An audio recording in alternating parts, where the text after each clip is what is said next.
ओम तत्सत। ओम श्री परमात्मने नमः। ओम श्री गुरुवे नमः। योग वशिष्ठ। संसार के मूलभूत अहम भाव का आत्मबोध के द्वारा उपच्छेद करके परमात्मा स्वरूप से स्थित होने का उपदेश। श्री वशिष्ठ जी कहते हैं, रघुनंदन, चेतन आत्मा के स्वरूप का तत्वतः बोध प्राप्त होने पर जब अहंता आदि के साथ ही संपूर्ण जगत शांत हो जाता है, तब तेल समाप्त होने पर बुझे हुए दीपक की भांति संपूर्ण दृश्य प्रपंच का त्याग सिद्ध होता है। अन्यथा नहीं, कर्मों का त्याग नहीं। जहाँ जगत का भान ही नहीं, वह एकमात्र शुद्ध आत्मा ही अहंता आदि विकारों से रहित एवं अविनाशी है। इस प्रकार का बोध ही वास्तविक त्याग कहा गया। यह स्त्री, पुत्र, धन आदि सब मेरे हैं। यह शरीर, इंद्री आदि ही मैं। इस प्रकार की अहंता ममता का सर्वथा अभाव होने पर जो शेष रहता है, वही कल्याणमय शांत बोध स्वरूप परमात्मा। उससे भिन्न दूसरी कोई वस्तु नहीं। परमात्मा के यथार्थ ज्ञान के द्वारा अहंता का क्षय हो जाने पर ममता का आधारभूत सारा संसार ही विनष्ट हो जाता है। फिर सर्वत्र परिपूर्ण एकमात्र शांत स्वरूप सच्चिदानंद घन परब्रह्म परमात्मा ही स्थित रहता है। अहंकार की भावना करने वाला जीवात्मा एकमात्र अहम भावना का त्याग कर देने मात्र से बिना किसी विघ्न बाधा के शांत स्वरूप हो जाता है। यह मुक्ति इतने ही मात्र साधन से सिद्ध हो जाती है।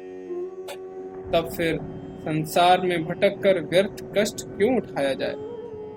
मैं देह आदि नहीं, विशुद्ध चेतन मात्र हूँ। इस बुद्धि को भी यदि कोई द्वैत भ्रम ही कहे, तो उसके लिए यह उत्तर है कि यह बुद्धि परमार्थ स्वभाव को छोड़कर और कुछ भी नहीं। चिन्मय परमात्मा तो आकाश के समान विशद है। उसमें भ्रम कहाँ ठहर सकता है। ना भ्रम है, ना भ्रम का साधन, ना भ्रम का फल है और ना भ्रम का कोई आश्रय। या जो कुछ दिखाई देता है सब अज्ञान जनित ही। ज्ञान का प्रकाश होते ही अज्ञान जन्य अंधकार नष्ट हो जाएगा। या जो सब और फैला हुआ प्रपंच दृष्टिगोचर होता है, वास्तव में यह है ही नहीं, केवल एक शांत स्वरूप परमात्मा ही है।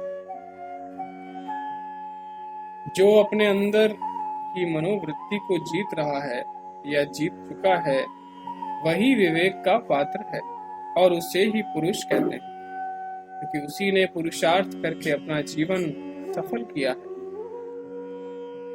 जब मनुष्य शस्त्रों की मार और रोगों की पीड़ाएं भी सह लेता है, तब मैं या शरीर आदि नहीं, इतनी सी भावना मात्र को सह लेने में कौन सा कष्ट। क्योंकि संसार के जितने पदार्थ हैं, उन सब का अंकुर कारण अहम भाव ही है। इसलिए ज्ञान के द्वारा उस अहम भाव का उन्मूलन हो जाने पर संसार की जड़ अपने आप उखड़ जाती। जैसे मुंह से निकली हुई भाप निस्सार होने पर भी सारवान स्वच्छ दर्पण को मलिन कर देती है और उसके मिट जाने पर वह दर्पण पुनः स्वच्छ हो जाता है। उसी प्रकार इस अहम भाव रूपी निस्सार बाष्प से भी सारवान परमात्मा रूपी दर्पण मल से आवृत सा हो जाता है। किंतु उस अहम भाव के शांत होते ही शुद्ध स्वच्छ रूप से प्रकाशित होने लगता है। अहम भाव शून्य परब्रह्म परमात्मा में विलीन हुई यह अहंता भी ब्रह्म रूप ही हो जाती है, अतः उसका पृथक कोई नाम रूप नहीं रह जाता। अहंकार ही इस जगत का बीज है, परंतु ज्ञान अग्नि के द्वारा जब वह अहंकार रूपी बीज दग्ध हो जाता है, तब जगत और बंधन इत्यादि की कल्पना ही नहीं रह जाती। वह परब्रह्म परमात्मा सत्स्वरूप और कल्याणमय है। जैसे घट बुद्धि से घट में एक देशिता होने पर मृत्तिका के स्वरूप का विस्मरण हो जाता है, उसी प्रकार अहंता से परमात्मा के स्वरूप की विस्मृति हो जाती है। अहंकार रूपी बीज से ही यह दृश्य प्रपंच की सत्ता रूपिणी लता उत्पन्न हुई है, जिसमें अनंत जगत रूपी फल पैदा होते और नष्ट होते रहते हैं।